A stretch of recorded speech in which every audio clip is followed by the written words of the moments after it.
Awesome. Hello, everyone, and welcome to Tokyo College's International Women's Day event series, Tackling Biases in Tech and the Workplace. My name is Eureka Fong, and I am a postdoctoral fellow at Tokyo College at the University of Tokyo, and I study and design technologies to support equity in online and remote work, such as online freelancing. This interview will be translated into Japanese, so please feel free to view that video if you'd like. Today, I'm talking to Dee Nichols. Dee is a senior user experience researcher of product inclusion at YouTube. She additionally serves as a core organizer of the Global Design as Protest Collective and is the author of Art of Protest, a really cool book about how art has been used throughout history to fuel social movements and how to make your own protest art. She is a 2020 Monument Lab Fellow and 2020 Lab Fellow of Harvard University's Graduate School of Design. As an artivist, Dee produces interactive experiences, digital media, public art, and social initiatives that mobilize designers and creative changemakers to address injustices within the built environment. And one of her most well-known collaborative art pieces, the Mirror Casket, is a sculpture and performance created during the 2014 Ferguson Uprising. It is now at the Smithsonian Institute's National Museum for African American History and Culture. Welcome, Dee. Thanks so much for joining us today.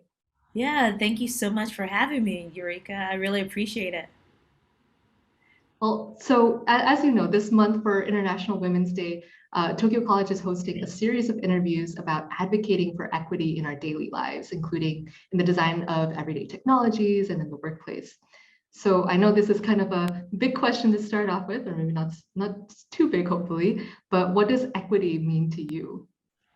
Yeah, thank you for that question. This is actually, something that I've thought about for years, especially in my work as an organizer on the ground during the uprising in Ferguson and the subsequent organization for the Ferguson that emerged from that injustice of Michael Brown being murdered in the street. And the way that we have phrased equity, and most specifically racial equity, is to look at how we might design our lives, our communities, our environments, to create the conditions whereby people's outcomes in life are not predetermined by any of their identity markers, by their race, by their gender, by where they grew up, by the zip code where they lived in, but that in as much as we can collectively help people access and take advantage of the resources that help them to thrive in life.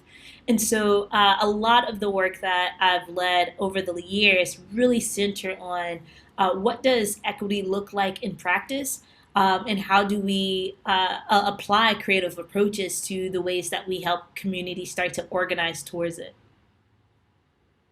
That's really cool. Like I like your focus on, the kind of like practice of it, and like it Yeah. feels very tangible. I think that's really amazing. Can you give us a little quick overview of some of the ongoing projects that you're most excited about right now? Ooh, yeah. There are a few projects that I'm a part of and am leading. One that comes to mind at the forefront, of course, is Art of Protest, my latest book, and I'm sure we'll talk a little bit about that in a bit. And that was a super hyper collaborative project between myself and illustrators from all across the world.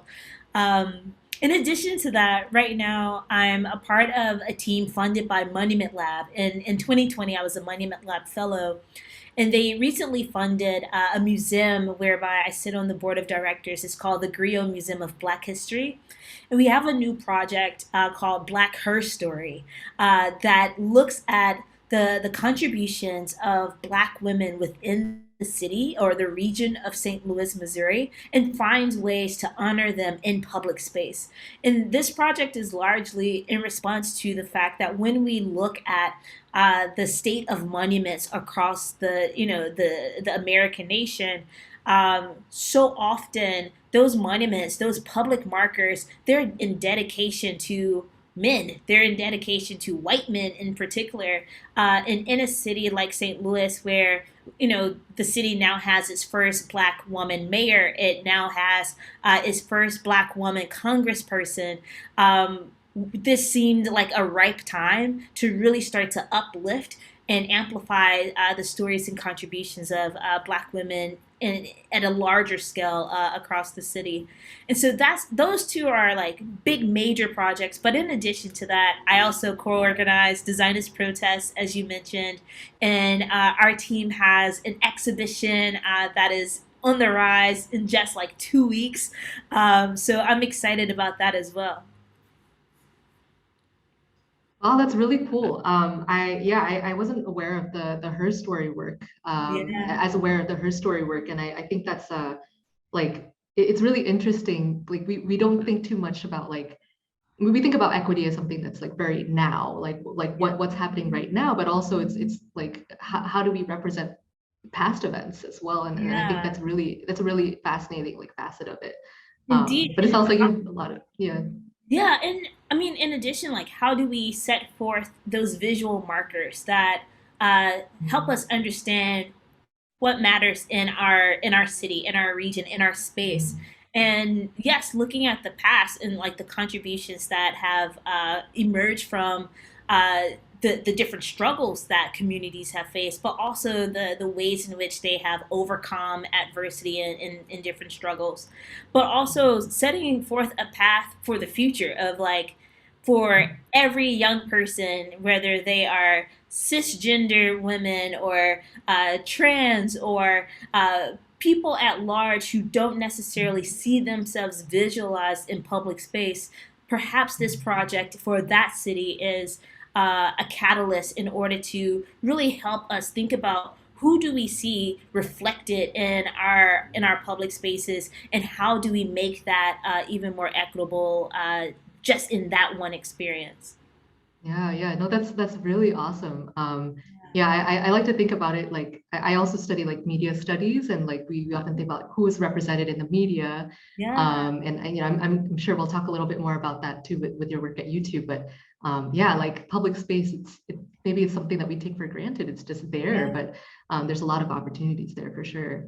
indeed. Um, Cool. So as I mentioned earlier, so Dee is the author of a new book, Art of Protest, which I have here, and hopefully we can show with my Yeah, Zoom let's see. background. Oh, it's blending in. Yeah, there But it is. it's Yes. awesome.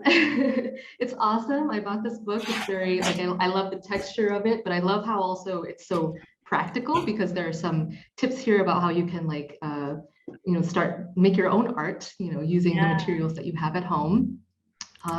So it explores, you know, how art has been used over the centuries to support different types of social movements and how we can make our own sort of protest art. And I love reading the book. Um, and I kind of want to learn a little bit more about what did you learn while making this book that surprised you the most? Yeah, indeed. So, one of the early conversations or agreements with the publisher, Bonnier UK, the UK publisher, was that we didn't necessarily want this book to be like an encyclopedic compendium of like protest art throughout history, that we wanted to be able to weave in some of my own personal journey in order to take readers on like that journey with me of learning and exploring what protest art means, what protest means, and the different ways in which we might um, apply the methods that artists have used into the ways that we respond to social issues today. And by we I mean like young people, because it's a children's book, it's a young adult book.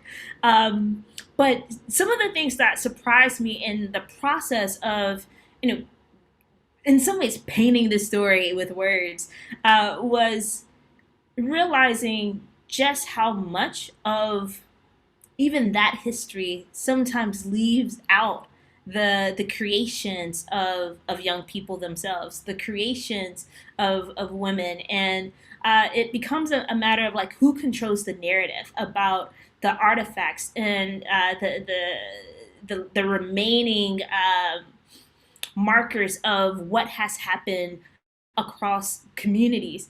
And that part was surprising. So I really had to do a lot of like deep diving and digging to find a diverse array of people across various nations. Um, and a part of that is also a surprise in terms of um, the ways in which art has been created, but also art has been destroyed in the midst of different social movements, in the midst of war. And we see it right now, even earlier today with the announcement of a Ukrainian artist's artworks being destroyed by the war that's now happening in Ukraine from Russian soldiers. And so I think those surprises of like what's there and who's being honored, like whose creations are being remembered, and how can we uplift and unearth even more of that. Yeah, that's a that's a really insightful thing to point out as well, is like who's missing from the narrative. Yeah. We have another speaker this month, Nanako from Airbnb, and she also talks a little bit about who's missing from the research that we do in technology. So I think it like that's definitely a theme in all of this work in this space. Indeed. Um, yeah. So I have a question actually that comes from my colleague Yoshie Udagawa, and she's a project researcher at Tokyo College. So she studies perception change of delinquent youth in Japan, and she asks, using art as a means of protest is strategic, but sometimes the message doesn't get through, or people understand it, but they're not able to reflect back on themselves. How did people in the local community react to your project? How do you feel that your project changed their perceptions? And I'm assuming here that she's talking about one of your most popular collaborative works, the Mirror Casket Project in St. Louis. Ah, okay. I was definitely going to ask you which project. There are a lot of projects. With that project, it was intentionally created in order to have this dual meaning, whereby when it was marched throughout crowds, everyday people, protesters largely, could see themselves in the sides of the mirror. You know, they were clear. You can see yourself clearly in it, and the goal was to have people like, or to provoke folks to wonder, could that be me inside? And in what ways do I see myself in Mike Brown's struggle, in his murder, in his death? And the front facade of the mirror casket was intentionally shattered because the men who were the pallbearers of this casket would carry it through the night to the Ferguson police department and the police themselves, and turn it upright to the point whereby you see a very disoriented version of yourself. And in those moments, oftentimes the police, of course, they would get antagonistic. Some of them would look away. They would like look into it and then like just really turn their heads because they couldn't see themselves. And it evoked this sense of, I think the word is solemnity. Like it was just very solemn. And I think in those types of moments, I hope that people who resist the chance could use the art to at least feel something different, to allow themselves to feel that sense of, to share that pain, to share that sense of heartache that so many people in our community was facing. So people like reacted to it largely well. The police, however, they did not. And then in the piece, like the mirror casket was one that became celebrated over time. I think when we faced the most challenge or pushback on that project, it was when it was being collected for or by the Smithsonian for the National Museum of African American History and Culture, and largely because it is such a quintessential artwork from that movement that local folks wanted it to stay in our city and not go to the capital. Mhm. Yeah, I think that definitely shows, just the level of like backing that you get from that community, that they want to Yeah, continue to see it. yeah, And I think what you mentioned about just the visceral reactions of people actually experiencing the art. I think that's also part of the way it has impact. Yeah, that's really cool. So I guess so moving on a little bit, so most of our audience at Tokyo College is from Japan. So I have some questions thinking a little bit about Japan as well. So surveys have shown that Japan has one of the lowest rates of social activism among youth in the world. And your book is targeted towards young adults, as you mentioned, primarily in the US, but you also mentioned there's a UK version, so maybe in the UK as well. So in writing this book, did you encounter young adults who were not encouraged to participate in social activism? And if so, what do you think are some ways to encourage participation in social activism? Yeah, I think the answer, like the verdict is still out on your first question, largely because this is a book that's been published in the midst of the pandemic. And so a lot of my engagement thus far has been with the older adults, not the young adults. It's been with the teachers, like sharing and showing how they're utilizing it in their classrooms and sharing what their students are making from the inspiration of the book. Same with librarians and bookstore owners, like really sharing and showing the love that people are celebrating, the release of this book. And so in a few weeks, the publishing team and we kick off a series of like workshops with middle schoolers and high schoolers and college students. And so I suspect that I will hear some stories of people who have been discouraged from participating in social movements and in like civic change in their communities. But the thing that I always fall back on when I think about civic engagement, because protest is one form of civic engagement, I think about how as early as I can remember, I was encouraged to participate in community service, to show up for community, to clean up the neighborhood park, to volunteer, to help someone else out. And I think what I would encourage to people who've been discouraged from social activism is to consider the ways in which your voice can lend itself to helping the well-being of your neighbor, of someone else, or another context. Sometimes people are not necessarily activists on a human to human level. Sometimes it's human to environmental level or human to animal level. And so finding those things that you care about, and finding the outlets of expression that works well for you to be able to serve, to be able to speak up, to be able to show up when needed, in order to make a positive change. Yeah, no, I think as what you mentioned, we all have issues that we're really connected with, and it's just finding those issues and communicating in the ways that work best with our community. Exactly.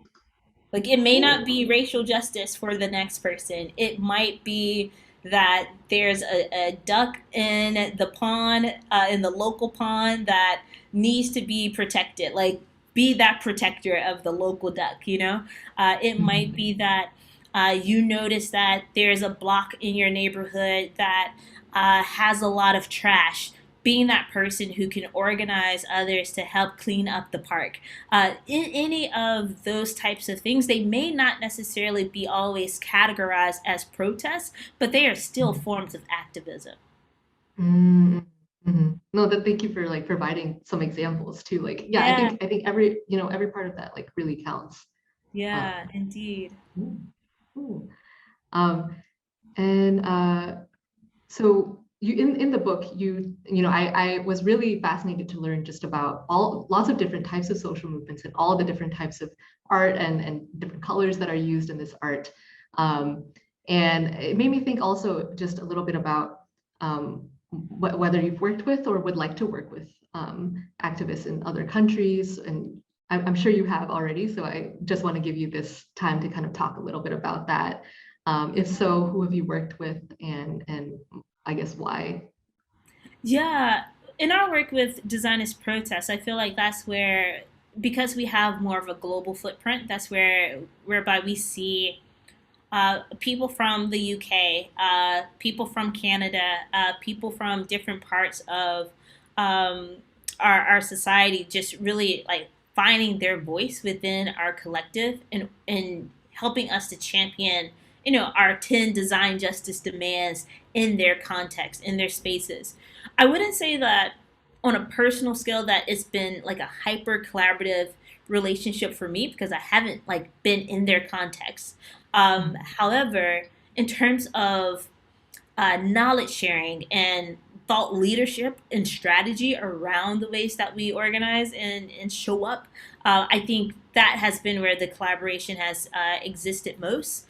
When it comes to personal, here's the thing: there have been amazing collaborations that I've been a part of, especially in like Johannesburg and in Cape Town. Um, but I wonder, and I need to ask this myself, I wonder if some of those folks even identify themselves as activists versus architects, designers, like the hats that they carry on a daily basis.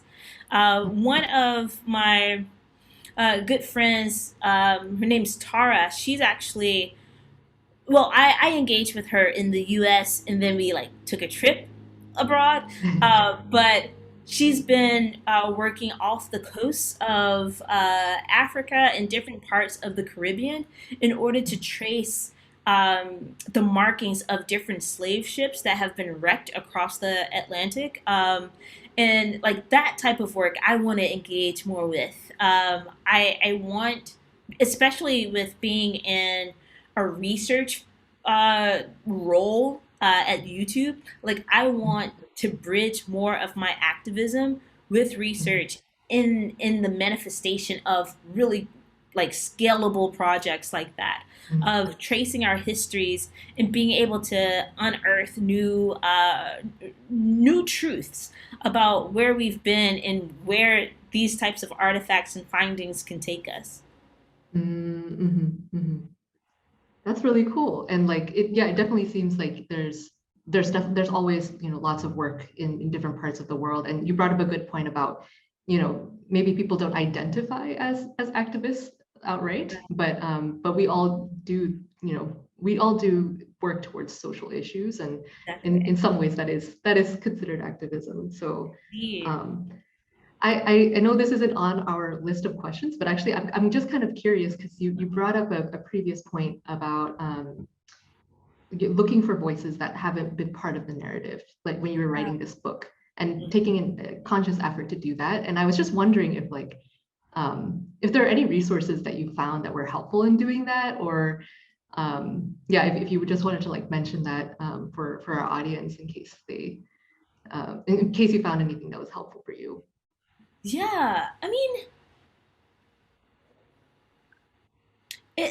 honestly, it was a lot of reading, and a Mm, lot of earlier on a lot of visits to archives, into museums. So I'd gone to various like Black History museums across the nation, especially in my hometown, going back to the Civil Rights Museum, and really like immersing myself into those types of spaces where so many artifacts, so many visuals have already been collected, and being able to weave and connect the dots between things that I would see in those spaces and what I was reading and finding through my own searches online.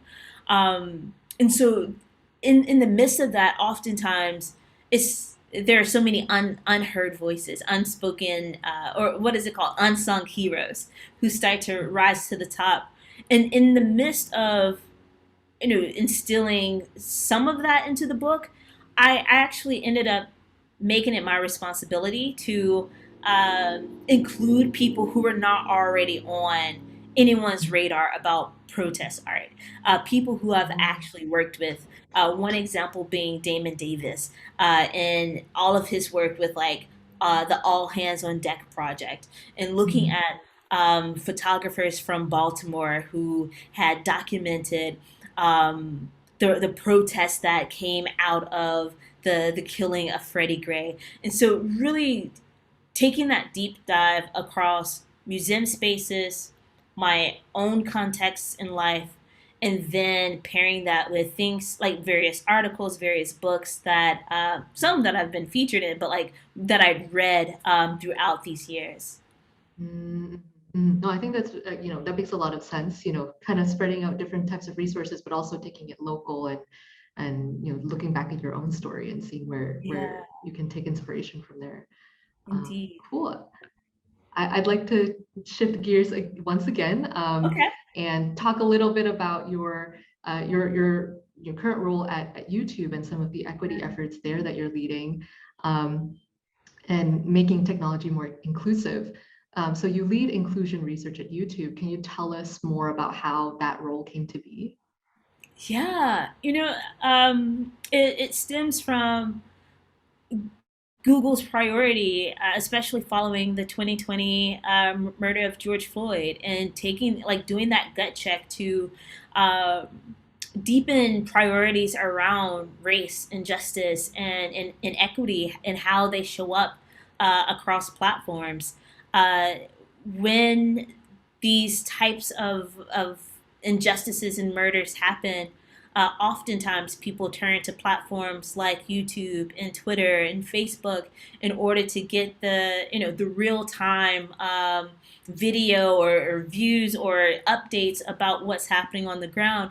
And so our team really that took that role that we played seriously in asking like, well, how do we ensure that even in our products and in our research that these developments that we're making are being more and more informed by voices and creators and people who often are marginalized in society or are targeted by hate and harassment, and what are the ways that we can use research, aka the learning process, to figure out and strategize what we might do better to improve the conditions on our platform so that everyone truly can meet YouTube's mission of like having a voice and seeing the world and being able to do that.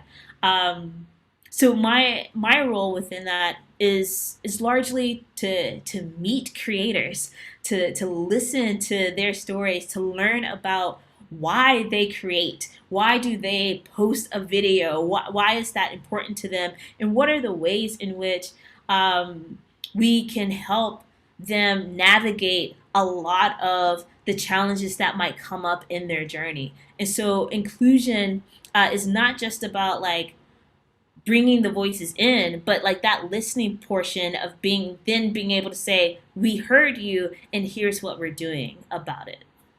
And I Mhm. apologize. I that might be like very high level, but of course there are lots of confidential things that I just cannot share in specificity. But like at large, that's the work. Awesome, awesome. Yeah, actually yeah, and feel free to, tell me as much as you can tell me. But Yeah. I guess what can you tell us about how you're supporting inclusion at YouTube? And also, are there any efforts to support gender equity and inclusion? Yes, and yes. So what can I say? A lot of the work, and there's a Fast Company article that goes into more detail of my team, which is Culture Lab. But a lot of the work that my team and I lead at YouTube is through like a residency based structure of meeting creators, even in this pandemic, meeting creators like from all across the world and inviting them to share space with one another in a learning, like in a brave space, in a learning community, so that not only are we as researchers, as YouTube, are learning from them, but they're also being able to foster collaboration and insight gathering from learning from each other. And so that is one thing that I can share. The other thing that I would like to share is the value of grounding ourselves in community-based practice, even with being a part of a corporation. With my team, we often see ourselves as both in and out in the organization, in YouTube, in the sense that we're employed by them, but out in the sense that our focus is often on creators in their context, not necessarily in how they perform on the platform, but also their offline experiences and livelihoods as well. And so with that, with meeting creators in their communities, in their context, there are a lot of valuable values and principles that we've had to like armor ourselves with in our practice so that one, we don't cause harm when we're engaging with them, but secondly, so that we are able to show up as authentically as possible as humans ourselves, even though we're engaging with them as researchers. Mhm, mhm. Yeah, no, I totally hear that, and I've also, I also do research with people, and I've been looking for ways to do more, like more participatory design, and not just like taking from people and like running away with the insights and like telling other Yeah. people about it. Um, and it's great to hear that YouTube is so invested in actually meeting people where they are. Yeah, and What? it's part. Oh, sorry. It's part Oh of the no, go reason ahead. why we called ourselves or named ourselves Culture Lab. That we Mhm. didn't necessarily want to approach creators or even viewers and say like, oh, we only want to talk to you for like DEI, for diversity and inclusion. Mm, Like yeah. we want to be able to um, engage the full human, and that means engaging cultures, engaging communities, engaging contexts, and understanding that the ways in which we show up online have direct connection to what's going on in our larger lives. And so it's very deep work, is very human work. Um, Mhm. but for me, it is cultural work, and that's why I joined the team. Mhm. That's really amazing. And yeah, I like that it's called Culture Lab as well. It's like Yeah. very tells you more about the goal and the mission of the work. Yeah. Um, what would you say is the most challenging, or maybe one of some of the most challenging things about designing for inclusion in online platforms such as YouTube? Um, Honestly, it is the fact that across our social media, across platforms, many of the same biases, many of the same prejudices that exist offline in our everyday lives and contexts are often amplified in online spaces. And many times, perpetrators, I don't like to say the word perpetrators, people who are doing the harm, uh, oftentimes they can hide behind or have anonymity by hiding behind a fake name or hiding behind their keyboard, and not necessarily having to own their own identity as they hurt or harm someone else. And emotionally, as a human, as taking my researcher hat off, that is hard to see. That is taxing, to know that there are people who are so brave enough to share their lives, share their passions, share their interests in an online space, and that then people will tear them down for in the midst of doing such. And I think honestly that's the challenge. How to reducing those experiences, eliminating those experiences. That's the challenge, in my opinion, that stands before us.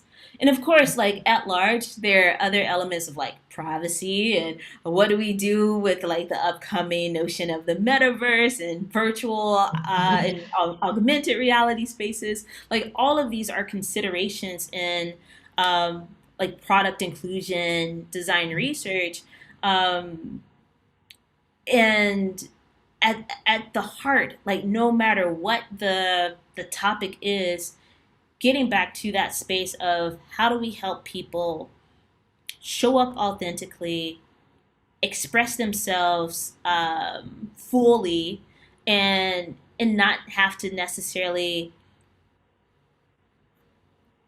receive the hate. I think that's constantly the goal. Mhm, mhm. Yeah. Um, How can we increase that sense of acceptance?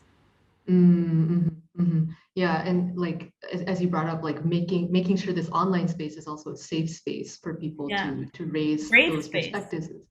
Yeah, yeah. So kind of just to wrap up a little bit, so as a member of so many different communities, the academic community, art community, activist community, design community, I'd love for you to reflect on what our academic audience today can do better to better advocate for equity in society. I guess what role do you think academics play amongst all these different communities to create more equitable places to live in? Yeah. I mean, honestly, I think there are a myriad of roles. One, academic institutions have the structures in place to help generate knowledge, aka research, development, like incubation of ideas. I think more and more it would be valuable for um, academic institutions to partner with communities, partner with neighborhoods, partner with schools and families and social networks, like local social networks or social organizations, in order to help them generate their ideas, because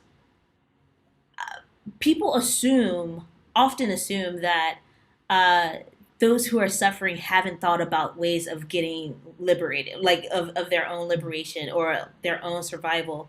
People have thought about it. Oftentimes, there's an anchor that's needed in order to help bolster the idea into fruition in reality.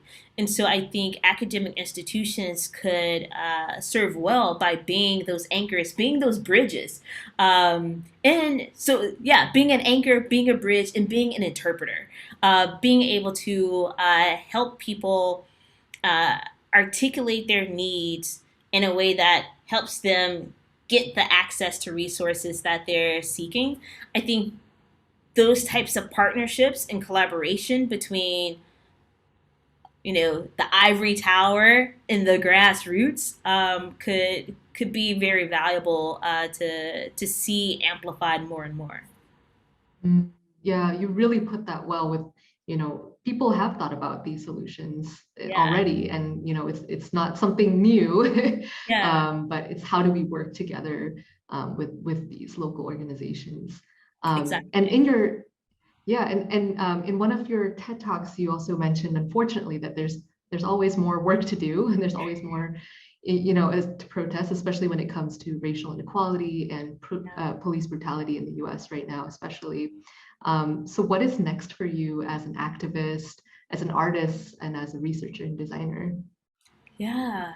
So as a researcher, it's really scaling the work that I do at YouTube. I love YouTube so much.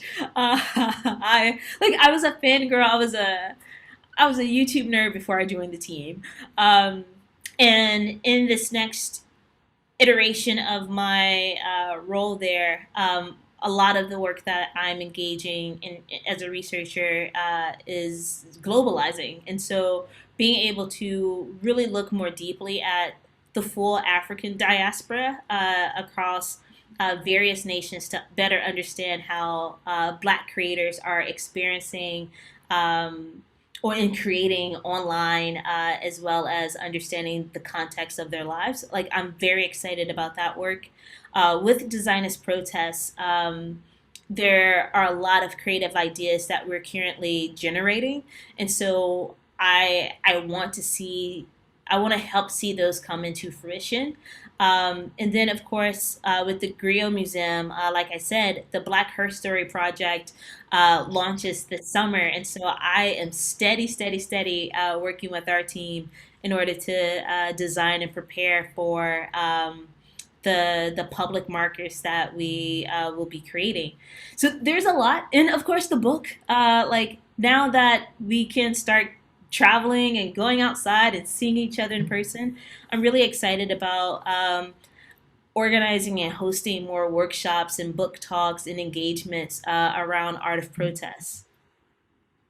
That's really exciting. You've got a full plate. I'm really Yeah. excited to see the markers for the summer. That's actually really coming up very quickly. Yes, So it's coming up all too the fast. best. Yeah. Yeah, yeah. Although, in Chicago, summer's, relative, I guess. Uh, Yes. cool. Well, just that's all the questions that I had today. Is there anything Sweet. else you'd like to add or say to our audience before we wrap up? Just deep appreciation and gratitude to be able to share with you and share part of my journey, my story, and the ways that I think about equity and creativity in these intersections in my work. And so, yeah, thank you, Eureka, for such a great conversation. I really enjoyed chatting with you. Well, thank you so much again. And thank you in the audience for joining us. So all this month, we're hosting interviews with women who are tackling biases in tech and the workplace. So be sure to check out the Tokyo College YouTube channel for more videos like this. And if you'd like to learn about Dee's work or Tokyo College, please visit the links in the description below. If you'd like to support my work on equity in online work, please visit my website in the link below as well and leave any questions there or on Twitter. So thank you again, Dee. All the best. Yes, thank Hope you. everything goes well for you. I'm sure it will. And bye for now. Yes, see ya.